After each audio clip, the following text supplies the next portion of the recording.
Ayan, dahil off na naman natin ngayon, magluluto tayo ng gulay. Ito ang ating recipe: kalabasa, okra, talong, at ampalaya, at kamatis. At syempre, hindi mawawala ang saluyot, dahon ng saluyot na basically ang nabibili ito frozen, kaya yan, dinapros ko na siya. Saka ang favorite ko,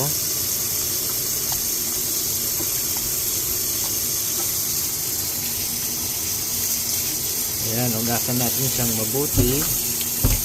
Samantalang hinugasan siya, nagpapakulong na rin po ako ng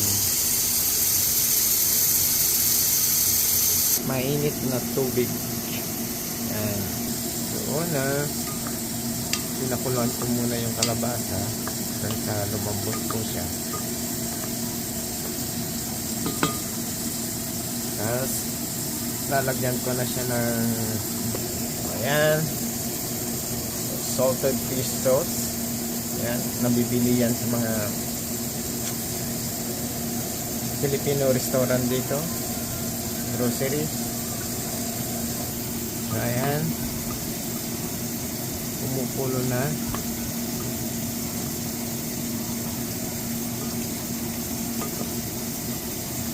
Pag medyo malambot na yung kalabasa, saka natin lalagyan yung mga ibang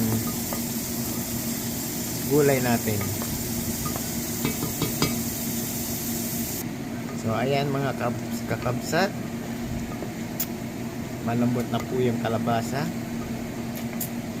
Naamoy ko na, sabaw pa lang, ulam na.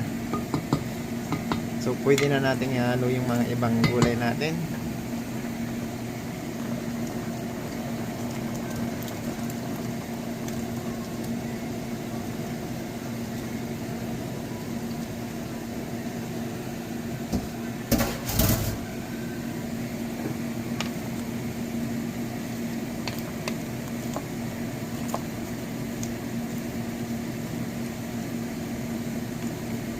So, basically, pakuluan lang natin siya siguro ng 5 minutes.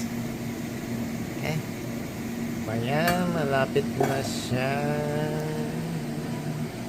maluto. See?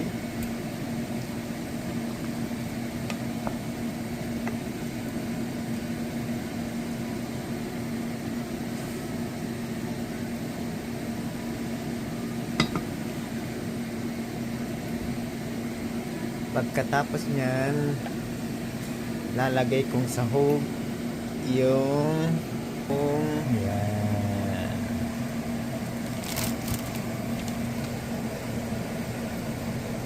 daing na alamang,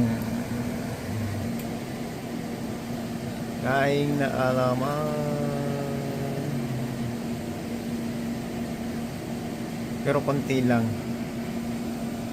Pagtagan pa natin ng konti, mas lalong lumasa. Yan. Yan.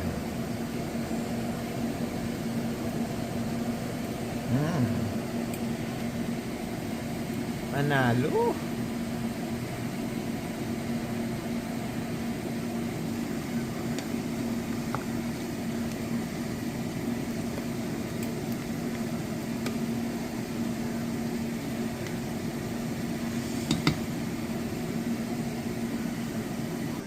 Kainan na mga kakabsat.